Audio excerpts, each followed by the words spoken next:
Well, good evening, church. Welcome to the Vandalia United Methodist Church on this Wednesday evening. We finally have some sunshine outside, and we had some good soaking rain for most of the night and most of the morning and afternoon. So I know my grass needed it, and I know a lot of my old friends from up north sure needed it on the corn. It was starting to curl when we were driving home from the lake. Anyhow, as you see, the background is back to the way it was prior to us going on our trip. It's always nice to be up at the lake. And I don't care which lake it is. I like Lake Erie, been going there my whole life, but I imagine going to the Sea of Galilee was also pretty nice for Jesus as well. So today we find Jesus at the Festival of Booths. He's still there. As you recall, last week when I was up at the lake, I sent you a message talking about Jesus going to the Festival of Booths, or the Festival of Tabernacles. I always like to call it the Festival of Tents, because when I used to go camping, we used to go sleep in tents. And when we go backpacking, we sleep in tents.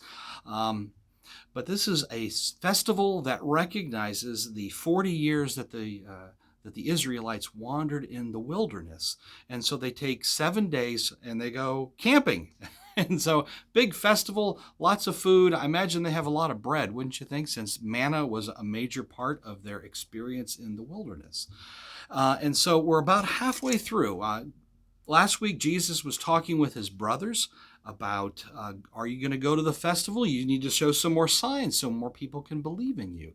And Jesus says, my time's not quite come for the final sign. But that's where we pick up. Jesus went up to the festival kind of in secret, and now we're halfway through the festival, and Jesus begins to teach. And so we begin chapter 7 in the book of John, starting at verse 14, going until verse 36. Hear now these words. Not until halfway through the feast did Jesus go up to the temple courts and begin to teach. The Jews were amazed and asked, "How did this man get such learning without having studied?" Jesus answered, "My teaching is not my own. It comes from him who sent me. If anyone chooses to do God's will, he will find out whether my teaching comes from God or whether I speak on my own. He who speaks on his own does so to gain honor for himself. But he who speaks for the honor of the one who sent him is a man of truth. There is nothing false about him. Has not Moses given you the law? Yet not one of you keeps the law. Why are you trying to kill me?" "You're demon-possessed," the crowd answered. "Who's trying to kill you?" Jesus said to them, "I did one miracle, and you all are astonished. Yet because Moses gave you circumcision, although actually it did not come from Moses, but from the patriarchs, you circumcise a child on the Sabbath. Now, if a child can be circumcised on the Sabbath, so that the law of Moses may not be broken, why are you angry with me for healing the whole person on the Sabbath? Stop judging by mere appearances, and make a right judgment." At that point, some of the people of Jerusalem began to ask, "Isn't this the man they are trying to kill? Here he is, speaking publicly, and they are not saying a word to him. Have the authorities really concluded that he is the Christ? But we know where this man is from. When the Christ comes, no one will know where he is from." Then Jesus, still teaching in the temple courts, cried out, "Yes, you know me, and you know where I'm from. I'm not here on my own, but he who sent me is true. You do not know him, but I know him, because I am from him, and he sent me." At this they tried to seize him, but no one laid a hand on him, because his time had not yet come. Still, many in the crowd put their faith in him. They said, "When the Christ comes, will he do more miraculous signs than this man?" The Pharisees heard the crowd whispering such things about him. Then the chief priests and the Pharisees sent temple guards to arrest him. Jesus said, "I'm with you for only a short time, and then I go to the one who sent me.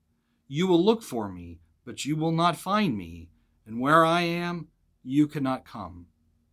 The Jews said to one another, "Where does this man intend to go that we cannot find him? Will he go where our people live scattered among the Greeks and teach the Greeks? What did he mean when he said, 'You will look for me, but you will not find me.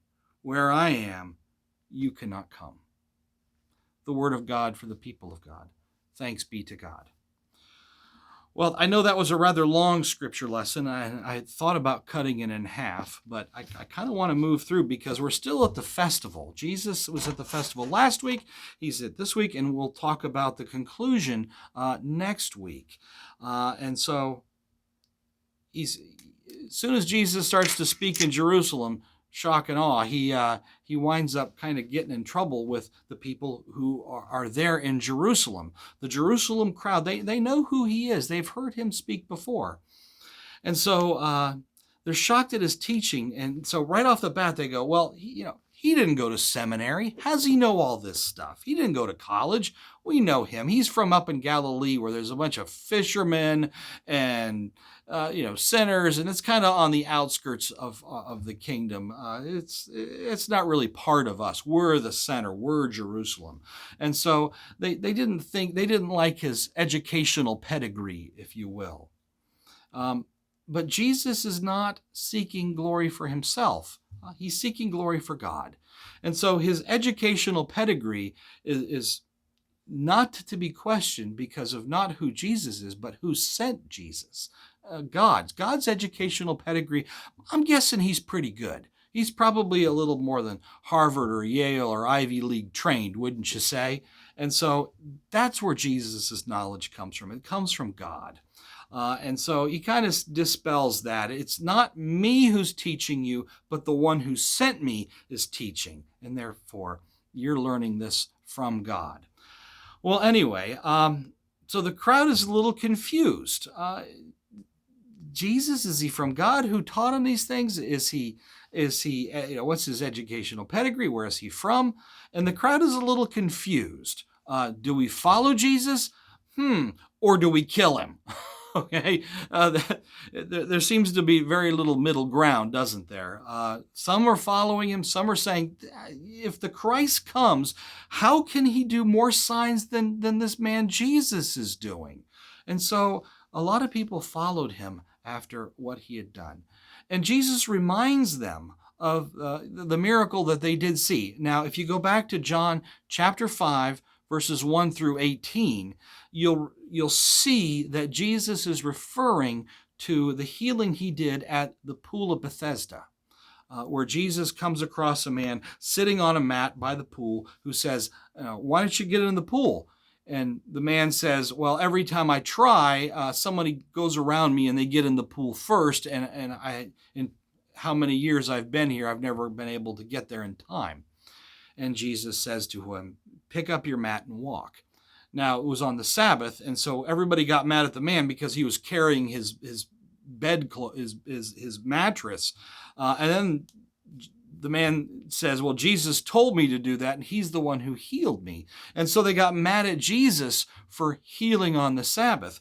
And this is John chapter 7 is where Jesus kind of takes up the crowd who were saying, whoa, you're not allowed to heal on the Sabbath.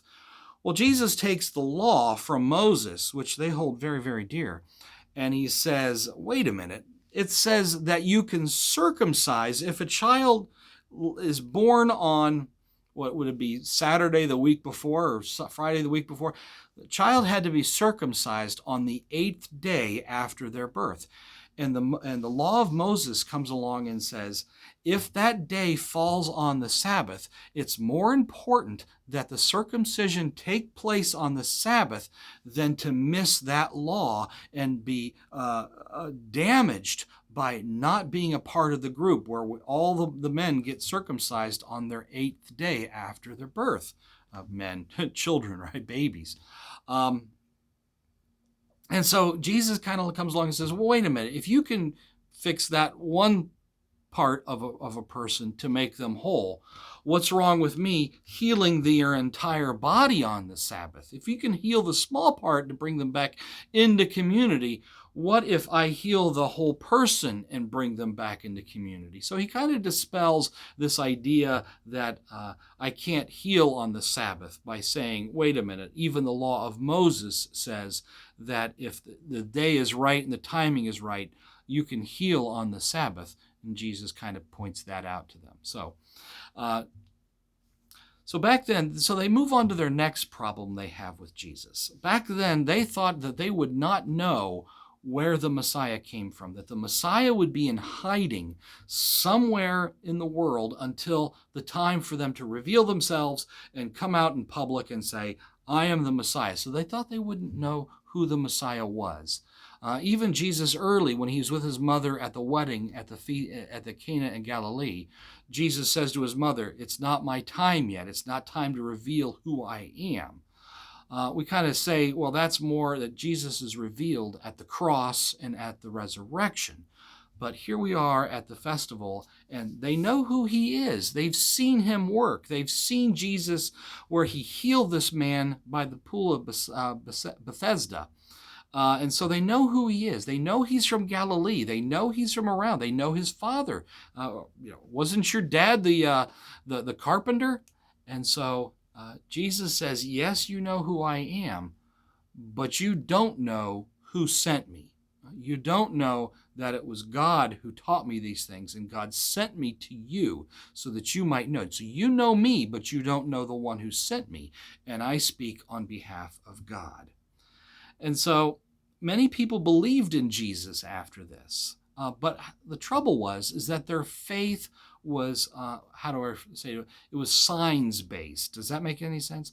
That they were based on what Jesus was doing. He was healing people. He was feeding people. These miraculous signs that he was doing, that's really what people were believing in Jesus. They weren't technically listening to what he was saying and listening to the words that he was speaking and who he was speaking on behalf of, that he was speaking for God to us and bringing us a message of hope and love and peace and kindness. And boy, all those things that we could really use in our world this day, right? So he recognizes that their faith is limited because they're basing it on the things that Jesus does, not technically on who Jesus is and what he teaches. And so he reminds them that time is short. I won't be here for much longer, and I'm going to go away. And so we need to come to Jesus sooner rather than later. And I think of the time that we're only on this world for a short time. We may think, oh, he's older. I'm going to be 52 in September. And so I think of all the people who are older than me or younger than me. Life is really quite short. When we think of the world and the universe and creation and how long eternity is, we're only here for a while. And Jesus reminds us we need to accept his call to follow him sooner rather than later. Not because of his signs, but because of who he is and who sent him. Well, Jesus says, I'm going away and you won't be able to find me. And they kind of get lost I like to say, they get lost in the woods because of all the trees.